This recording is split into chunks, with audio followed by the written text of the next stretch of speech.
Hola, ¿cómo están? Ustedes saben además que en este año 2024 son alrededor de unos 70 países los que van a realizar procesos electorales y es que estos temas son importantes cuando analizamos las sociedades, cuando sabemos cómo piensan las sociedades, cuando sabemos hacia dónde van las sociedades y esto no es ajeno obviamente a nuestro continente. En distintas partes del mundo se están haciendo procesos electorales que van a marcar o que están marcando el rumbo de esas sociedades. Particularmente, pues en este año 2024, obviamente no solo en nuestro país, en otras naciones, en el caso de Rusia, ya se desarrolló pues esta elección y en el caso de Estados Unidos son elecciones además que marcan también cómo serán las políticas de este país particularmente con respecto a otras naciones. En Latinoamérica esto no es ajeno porque sabemos que no solo en nuestro país, como ya decía, se van a desarrollar procesos electorales, sino que hay datos importantes como por ejemplo El Salvador, México, Panamá, República Dominicana, Uruguay y por supuesto nuestra nación, los que van a desarrollar procesos electorales y los que van a elegir digamos, gobernantes, presidentes. Esto obviamente también cambia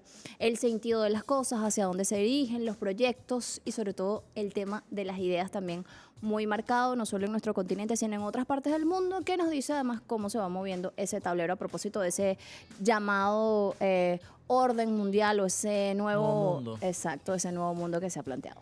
Así es, Jocelyn. Y bueno, si podemos destacar algunos datos, del 15 al 17 de marzo, la más reciente, se desarrolló la votación en Rusia, donde Vladimir Putin lideró con amplia mayoría al obtener 87.28% de los votos. Y también podemos destacar que Nayib Bukele en El Salvador también obtuvo 84.6% de los votos. Algunos datos que destacan de estas votaciones, de lo que ya decía Jocelyn. Y evidentemente esto trae muchos análisis de cómo se va a generar estas alianzas, cómo se van a generar todos estos encuentros. Además, da mucho de qué hablar el tema también de las votaciones en la India sobre los BRICS y estas alianzas que se dan con países de nuestra región. En fin, también vemos en nuestro país un proceso totalmente democrático, el cual la Asamblea Nacional ha convocado a todos los sectores. En principio, vimos durante muchas semanas asistiendo al seno de la Asamblea Nacional, allí encabezando el presidente de este poder, Jorge Rodríguez, quien recibió todas y cada una de estas propuestas. Ya vemos entonces ahora cómo el Consejo Nacional Electoral ha recibido a un total de 37 organizaciones con fines políticos y un total de 13 candidatos. Las fuerzas de la revolución con el presidente Nicolás Maduro y bueno, ya una gran y amplia diversidad de sectores de la oposición quienes han postulado a sus hombres para debatir en cuanto a este proceso comicial y todo lo que tiene que ver con la campaña que se va a desarrollar en nuestro país. Mira, interesante además lo que ha sucedido porque nosotros nos las pasamos hablando de temas obviamente que tienen que ver con nuestra sociedad, temas que consideramos que forman parte pues de nuestra cotidianidad y para saber además de qué forma afectan estos temas, porque muchos de ellos tocan también los temas legislativos, proyectos de países, es necesario ver cómo se está moviendo el mundo. Por eso el día de hoy hablamos de cómo el mundo va a elegir, ¿no? De cómo el mundo está eligiendo con respecto a ciertos procesos, en particular el tema además de cómo se comportan las instituciones que rigen también estos procesos, las leyes que rigen estos procesos en otros países. Es interesantísimo en nuestro país, bueno, como una institución que ha sido reconocida internacionalmente en los distintos procesos electorales que está cumpliendo a pesar de ciertas situaciones, opiniones que se generan obviamente en la diatriba que ronda, digamos, el seno de la democracia. Cumple con su cronograma electoral tal como se establece, un sistema además súper probable que nos permite y que ha permitido además a otras personas de otras naciones como invitados, como veedores, en este particular también se dará por supuesto esta visita de quienes miran el proceso electoral para llevar esta experiencia a otros países y eso es lo enriquecedor, ¿no? Como los pueblos siguen eligiendo a través de estos procesos electorales, a través de estas instituciones, el rumbo de las naciones, el rumbo de las sociedades y que esto guarda relación ciertamente con lo cotidiano, ¿no? No es algo completamente ajeno, sino que nos lleva a pensar cómo están pensando las sociedades y los pueblos del mundo. Así es, y también hay que tomar en cuenta el papel que juegan los medios de comunicación durante estos procesos porque muchos de ellos sabemos la posición que asumen, que no es precisamente la de informar, sino de desinformar y querer o pretender generar matrices de opinión para deslegitimar, como lo decía Jocelyn, la institución, y en el caso hablamos obviamente de Venezuela, como pretenden deslegitimar la la acción del Consejo Nacional Electoral, que ha sido pulcro y además totalmente abierto con la cantidad de auditorías que se realizan con la participación de esas 37 organizaciones con fines políticos que ya comentaba, y está garantizado el derecho al voto, al sufragio el próximo 28 de julio. Vamos a ver un material. Tenemos a Carla allí preparada. Vamos a Que verlo. nos habla exacto de las elecciones en el mundo. Adelante. El 2024 en las urnas, un año crucial para la mitad de la población mundial. Alrededor de 70 países celebrarán elecciones, desde Estados Unidos hasta Sudáfrica, en un contexto global marcado por desafíos y tensiones. Guerras, crisis económicas, avances tecnológicos, creciente desconfianza en los sistemas democráticos occidentales definen este escenario. En Estados Unidos, la carrera por la Casa Blanca se torna intensa en el retorno de Donald Trump, desafiando la legalidad democrática.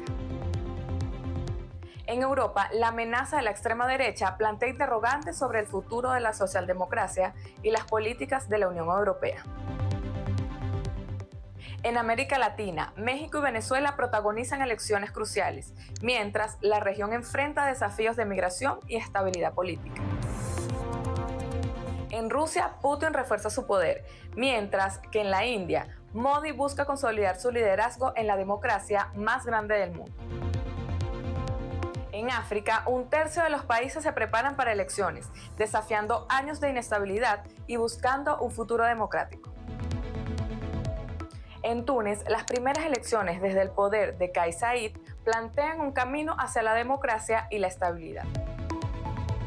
El 2024 será recordado como un año de decisiones para el mundo. En las urnas se forjará el destino de naciones y la dirección de la historia. Tu voto cuenta.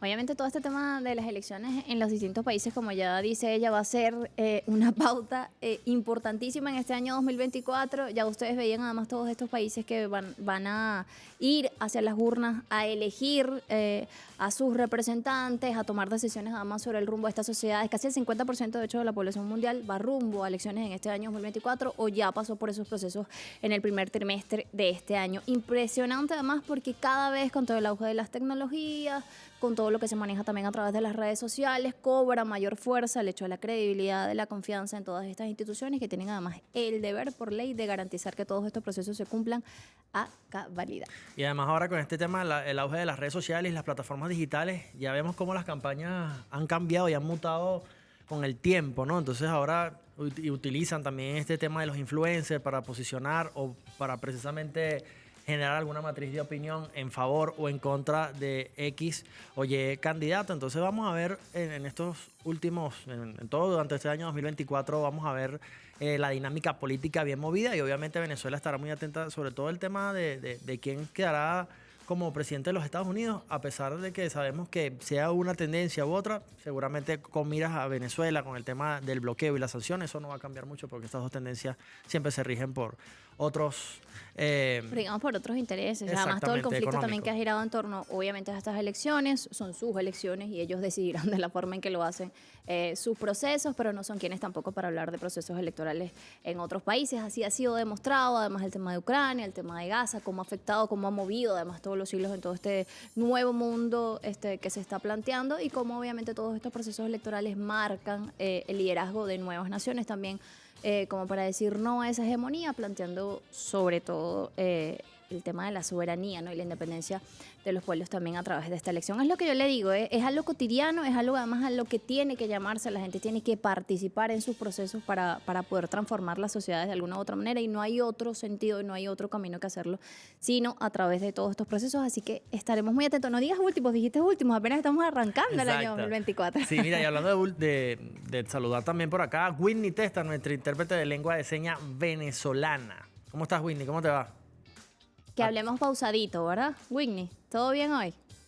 Mira, está lista allí, obviamente, para atender también a toda esa comunidad. Bueno, interesantísimo. Además, lo que estaremos hablando hoy, saldrán allí algunas aproximaciones, sí, procesos. Obviamente, los invitamos a participar a través de nuestras cuentas, @aldia.tv8, @RogerVillegasTV, @Jocelyn Correa. ¿Ya tú te conectaste? No, voy a eso ahorita. Vamos a eso. Pero antes... Publicidad. Pago móvil BDB QR del Banco de Venezuela, tus pagos son al instante. Abre BDB App, escanea el QR y coloca el monto. Así de fácil puedes pagar en comercios, tiendas y restaurantes. Y juácata, porque para el BDB el mayor valor eres tú. ¿Qué tanto sabes sobre elecciones presidenciales en Latinoamérica este año? Número 1. El 2 de junio, México elige nuevo presidente. Por primera vez en su historia, 2 mujeres estarán compitiendo por suceder al actual presidente Manuel López Obrador. Ellas son Claudia Sheinbaum, del partido Morena como López Obrador, y su rival Berta Gálvez, opositora al gobierno actual. Número 2. Este 28 de julio, Venezuela elige.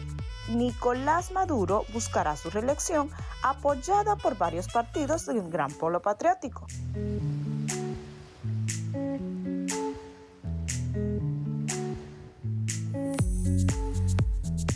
Número 3. El 27 de octubre, Uruguay elige. En este país, las elecciones son obligatorias. Quien no vota es multado y pierde ciertos derechos. Ese mismo día, elegirán vicepresidente, senadores y diputados. ¿Y tú, qué más sabes sobre los procesos electorales en Latinoamérica y el resto del mundo? Bueno, ya vemos características importantísimas de cada país que tiene su autodeterminación y su forma, su método. Hay unos países que también tienen la segunda vuelta, en nuestro caso no es así, pero es interesante conocer los procesos, cómo se dan en cada una de esta región, sobre todo latinoamericana. Y por eso vamos a presentar a quien nos acompaña el día de hoy en nuestro programa para hablar de cómo el mundo elige. Adelante.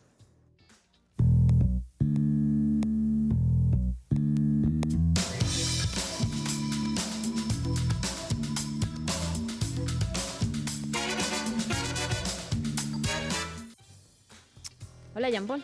¿Cómo están? ¿Cómo estás tú? Todo bien, gracias. Mira, vale, nosotros empezamos ahí hablando, ¿no? De todos estos procesos, de además cómo está convulsionado en este sentido electoral, pues este año 2024 en el mundo.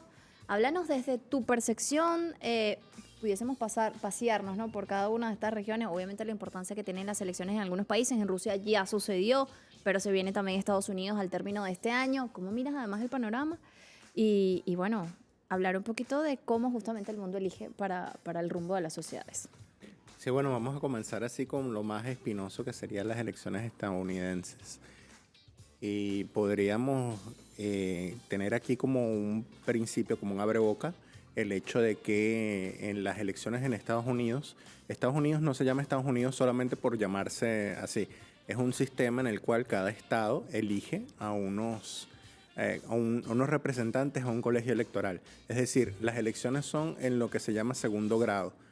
Tú puedes sacar una mayor cantidad de votos, pero si no están distribuidos como tiene que ser, no llegas al objetivo. Es decir, hay que ganar en la mayoría de estados, la mayoría de colegios electorales, dependiendo del número de colegios electorales por estado y dependiendo de la ley de cada estado, si en la ley de ese estado permite que cada porcentaje de votantes sea representado por un número equivalente de personas, de electores del colegio electoral, pero generalmente la mayor parte de los estados tienen un sistema que se llama, como la canción, pues, de winner takes it all.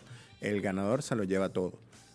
Así, estados como California o Texas, a pesar de tener la mayor cantidad de miembros al colegio electoral, entre todos los estados, son estados prácticamente asegurados, uno para los demócratas, otro para los republicanos. Y entonces lo importante es hacer como el énfasis en los llamados purple states, es decir, aquellos estados cuya votación cambia de acuerdo a la elección, cambia de acuerdo al sistema. Y es aquí donde entra la geopolítica en Latinoamérica, porque uno de los purple states más importantes es Florida. Y en Florida, digamos que a pesar de tener una creciente comunidad hispana, el poder sobre la misma es ejercido por un grupo que podríamos llamar prácticamente una mafia, que aún mantiene anclado una retórica de la Guerra Fría y que por tanto condiciona a este respecto a la situación de ganar o no en este estado para las elecciones, condiciona de allí parte del acercamiento de los gobiernos de Estados Unidos hacia Latinoamérica y en gran parte presiona hacia, digamos, posturas más fuertes respecto a las ambiciones imperialistas. Entonces, en este sentido tenemos Y ahí que... miramos a los candidatos, obviamente. Exactamente. ¿Cómo están las fuerzas ahorita de los demócratas y los republicanos? Sí, allí tenemos una situación particular que justamente este reflejo, ahorita esto hace que demócratas y republicanos sepan dónde son fuertes, pero a la vez hay un problema, se presentan varios problemas. El primero, el establishment se ha refugiado en el Partido Demócrata y ha abandonado el Partido Republicano a una derecha que podría llamarse alternativa, pero que en realidad lo que representa es, digamos, unos valores cuasi fascistas. Que, digamos, la experiencia de Trump para con Súper peligroso lo que pasó esto. aquí. Sin embargo, fíjense cómo cada situación se vuelve compleja al momento de analizar las relaciones exteriores de Estados Unidos. No es lo mismo un Trump que de repente haga una situación de presión en Latinoamérica, sobre todo contra Venezuela, contra Cuba, a un Trump que a la vez no hace lo que hace Biden de tratar de jugar con la Tercera Guerra Mundial, amagando con una mayor intervención de la OTAN en el conflicto en Ucrania. Entonces, tenemos a la vez un Trump cuyas medidas atentan contra el libre comercio porque es el neoaislacionismo junto con una guerra comercial contra China, pero que a la vez podría ser de alivio para el país que ha recibido la mayor cantidad de sanciones en el mundo desde, digamos, principios de 2022, que es Rusia. Entonces, tenemos una serie de paradojas, de pros y contras de cada uno de los gobiernos respecto a cómo llevan las relaciones exteriores, que depende también de lo que es el sistema estadounidense. El sistema estadounidense, el imperialismo está en declive, el imperialismo está en retroceso, pero ese retroceso implica también hacia dónde retrocedemos, es decir, una retirada táctica que mantenga Europa y Latinoamérica en la órbita estadounidense, o, digamos, terminar de tratar de jugarse el todo por el todo en Medio Oriente y el Estrecho de Taiwán, con una situación que escale aún más. Esto es los distintos debates que se están dando respecto a lo que podría ser una u otra candidatura. De hecho, lastimosamente, para estas primarias, Biden no tuvo un contrincante serio, porque Biden sí representa un establishment y lamentablemente hay un problema también respecto al Partido Demócrata y los distintos movimientos progresistas que podrían componerlo, en el cual se ha hecho un trabajo bastante fuerte, y sobre todo con la comunidad afroamericana, para tratar de que lo que fue el liderazgo de Obama, de lo que fue esa presidencia y lo que fue esa representación, digamos, en pro de los derechos civiles del Partido Demócrata, se endose exclusivamente hacia el candidato del establishment. Ahora te pregunto algo, porque además particularmente les encanta mirar, ¿no? En los procesos y en el desarrollo de otros países, pero aguas adentro, ¿qué implica además? ¿Cómo está la situación propia en la sociedad estadounidense con respecto a esto que se está dando a nivel de poder? O sea, ha sido todo como también bastante convulsionado para los estadounidenses. ¿Cómo lo miras tú? Obviamente desde tu visión como internacionalista. Sí, justamente, bueno, tenemos que recordar que el gran capital no tiene patria como tal.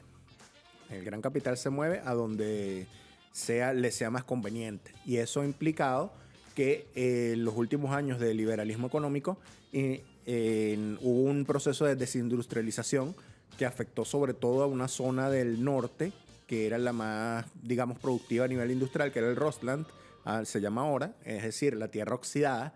¿Por qué? Porque justamente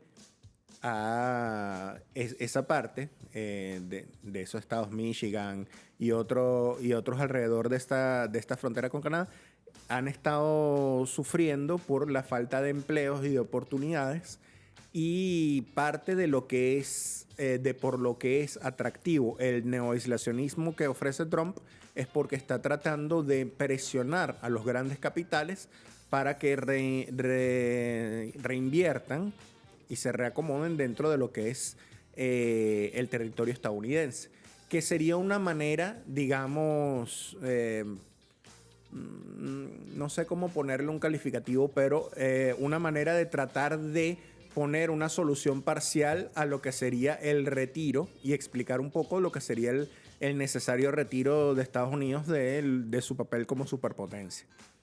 A ver, y ahora ya conocemos un poco de esta dinámica de los Estados Unidos, y si hablamos quizás de las más recientes, del 15 al 17 de marzo se desarrolló esta elección en Rusia, donde Vladimir Putin obtuvo el 87.28% de los votos, un respaldo totalmente amplio.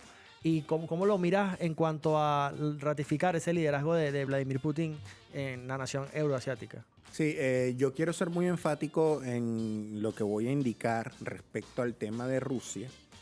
Y es que en Rusia, Occidente ha jugado a tratar de impulsar o de colocar la cara de una oposición que nunca ha representado, digamos, un apoyo ni siquiera testimonial dentro de lo que han sido las distintas elecciones rusas.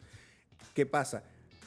Los rusos, tanto aquellos que apoyan al presidente Putin, que son la gran mayoría, la inmensa mayoría hoy en día, justamente la serie de medidas coercitivas contra Rusia ha sido tan fuerte, y la respuesta de Rusia, que ha sido relanzar, apostar al BRICS, apostar al relanzamiento del sistema económico internacional de modo que se salga de la hegemonía de Occidente, ha sido una apuesta que ha generado un mayor orgullo nacional dentro del pueblo ruso y ha ayudado a que se reafirme el liderazgo del presidente Putin.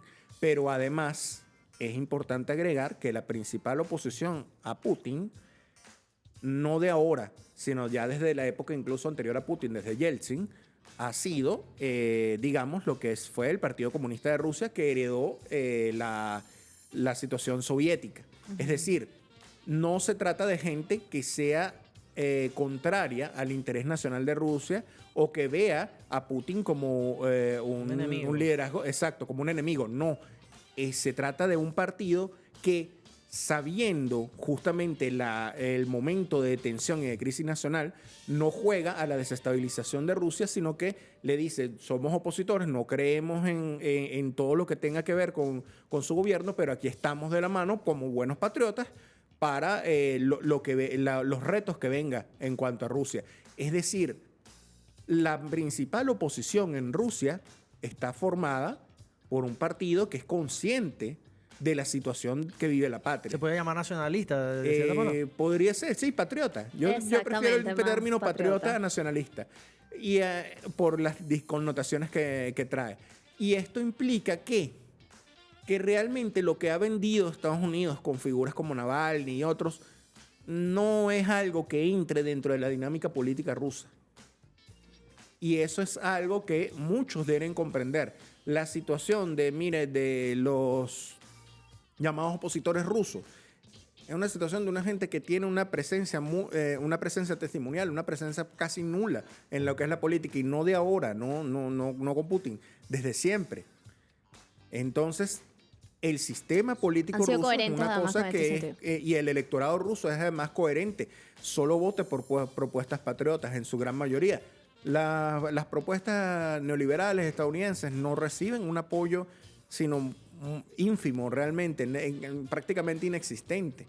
Entonces, es muy importante tomar esto en cuenta al momento de observar también lo que sería la guerra mediática contra Rusia y el tratar de inflar ciertas figuras que realmente para el ruso no significan nada respecto a lo que significa la dignidad de su país. Pero esto lo hacen los medios de comunicación. Decíamos nosotros al principio que obviamente pues todo este año que va a ser, que es y ha sido convulsionado en este sentido en términos electorales, digamos, de quienes eligen las redes sociales, los medios de comunicación juegan un papel fundamental porque pueden hacer de algo así, y justamente eso, inflar figuras además que no representan para estos países o para estas sociedades o no tienen gran importancia, pero así mismos lo elevan los medios de comunicación. Yo quisiera agregar algo muy reciente, que fue el intento de Argentina de lanzar un comunicado conjunto con otros países.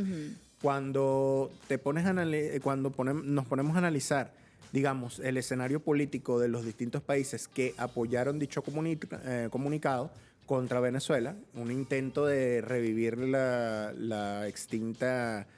extinto Grupo de Lima, tenemos que Perú, un gobierno de facto formado por el derrocamiento del legítimo presidente Pedro Castillo. Que ya parte del gabinete ya está renunciando.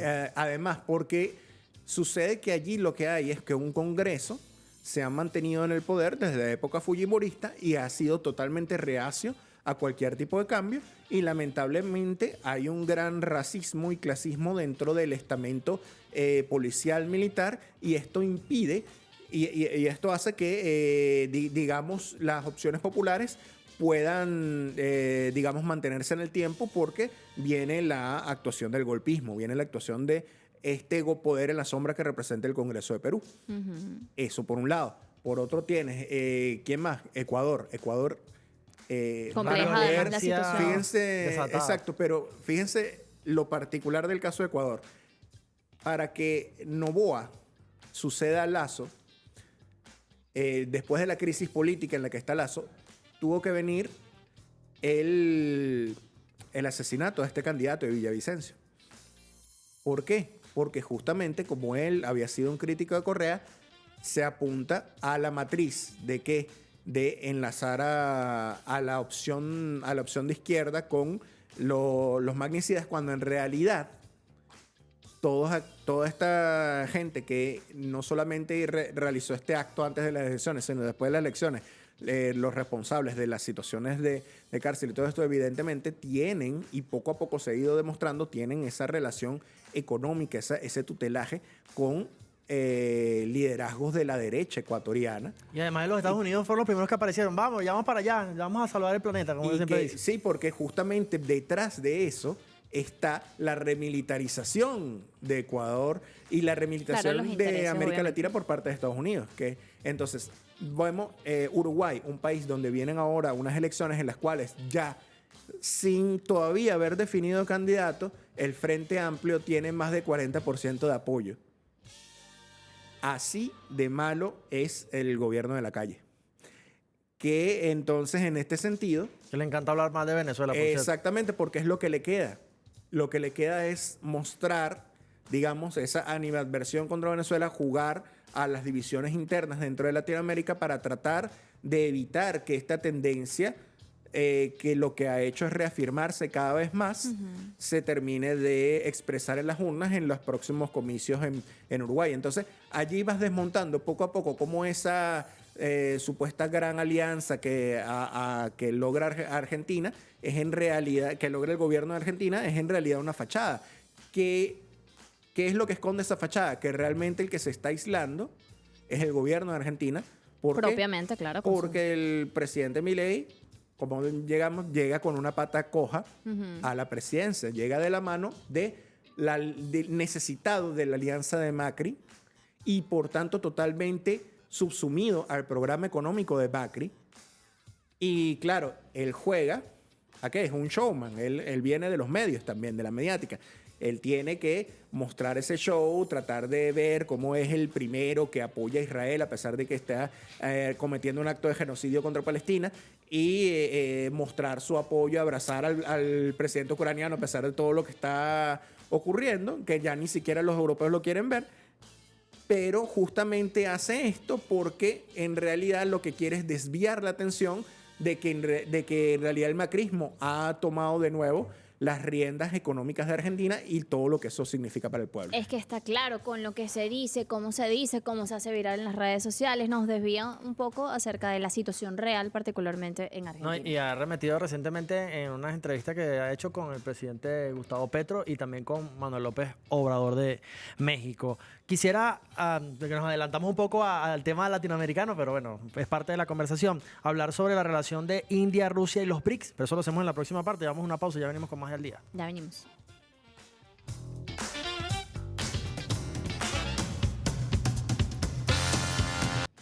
Bien, estamos de vuelta en este programa. Usted se preguntará de qué está hablando esta gente el día de hoy. Bueno, de El Mundo Elige y cómo eligen este año 2024. Decía yo al comienzo, y no sé si Jan coincide conmigo en este tema, desde su visión obviamente profesional, hay que saber justamente y conocer los caminos de todas estas decisiones que se tomen en este año 2024, porque eso marca obviamente el rumbo de las sociedades y con toda esta revolución, decíamos, redes sociales, tecnología, cómo piensan unos, cómo piensan los otros, en eso de buscar ese mundo mejor es necesario mirar además cómo elige ese. Y Jean-Paul, te dejaba antes de irnos a la pausa, la pregunta sobre la relación en la India. También hay elecciones, Rusia, los BRICS, cómo se vincula también con Brasil y con otros países de la región. Sí, India es otro país que ha sabido trascender, digamos, las diferencias políticas de sus dos principales fuerzas. Han sabido trascender sus diferencias internas para lo que es la política de la India como potencia.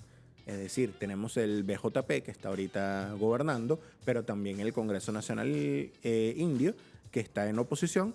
Ambos son claros, apoyan claramente lo que es la alianza con Rusia y este impulso de lo que es los BRICS, más allá de lo que puedan ser las diferencias puntuales con China, que se reducen a temas, digamos, más de competencia económica regional y algunos diferendos fronterizos, pero son cosas que se ha visto que no han sido un freno, un impedimento a lo que sería ver ambos países como grandes potencias que son el potencial de trabajar en conjunto por el desarrollo de una alternativa económica para el mundo. Exacto, pero con respecto a las elecciones, ¿podría fortalecer o debilitar el tema de los BRICS? ¿Cómo ves los BRICS con este proceso de elecciones que están por darse en estos países? Sí, bueno, el BJP está bastante, digamos, fortalecido.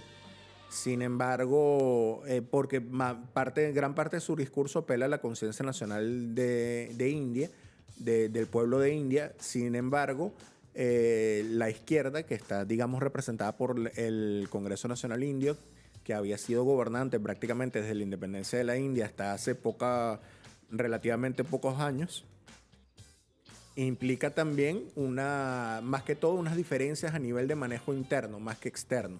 Okay. A nivel de la política exterior, ambos liderazgos han reafirmado su compromiso con el papel de la India como potencia, y además tenemos la situación de que en la India, digamos, un poco heredado del parlamentarismo británico, tienes que la oposición, el principal partido opositor genera lo que llaman un gabinete en la sombra, de modo que se va preparando a los propios opositores en el caso de que cambie el gobierno. Tienes a una oposición preparada para y en comunicación, digamos, con el gobierno, no solamente criticando, sino también de repente abierta a preparar su propio papel como gobernante, de llegar el momento y lograr ganar las elecciones. Cosa que puede funcionar, puede ser innovadora cuando hay una oposición consciente del papel de la patria y de que hay simplemente asuntos que son de Estado, que no dependen de la diferencia de un gobierno u otro, sino que dependen de la dignidad y del propio país. Venezuela en los BRICS, me lo vas a responder después de este material que vamos a ver de inmediato. Yassi, obviamente, hablándonos también de este tema que está al día. Adelante, Yassi. Millones de latinoamericanos este 2024 se espera sean testigos de un fenómeno que marque un récord histórico en el mundo, el año en que más votantes asistan a las urnas electorales. Al menos 6 países de América Latina realizarán comicios presidenciales este año 2024. Hoy nos vinimos a las calles de Caracas para preguntarles a las personas cuál de esos países, exceptuando Venezuela, realizarán comicios presidenciales. ¿Quieren saber más? Acompáñenme y lo averiguaremos. en nuestra trivia de hoy. Aparte de Venezuela, ¿en qué otros países de América Latina habrá elecciones presidenciales este año? Opción 1, México. Opción 2, Perú. Y opción 3, Argentina. ¡Tiempo! Yo creo que México, ¿no? Es correcto, la opción correcta es la opción 1, México. ¡Felicitaciones! Argentina. La opción correcta es la opción 1, México. La opción B. Opción B, Perú. Respuesta incorrecta, la opción correcta es México. No sé. ¿Perú? Opción incorrecta, la opción correcta es México. Tiempo. Perú.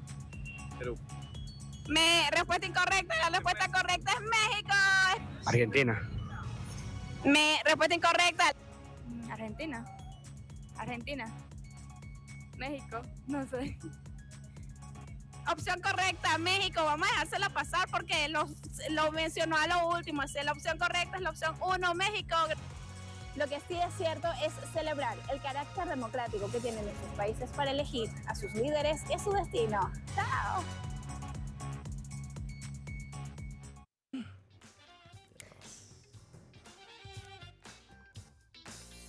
Bueno, ya lo tenían en pantalla, un poco de conocimiento general de las personas en la calle que están claras y saben que hay muchos procesos electorales este 2024. Pero no están tan claras para hacer ¿Te parece? a mi juicio, obviamente algunas de las que comentaron allí acerca de la región particularmente, y ahí es lo que yo decía hace un rato, hay que conocer además cómo camina la región para saber hacia dónde vamos, y nos preocupamos además por la sociedad que estamos, digamos, construyendo.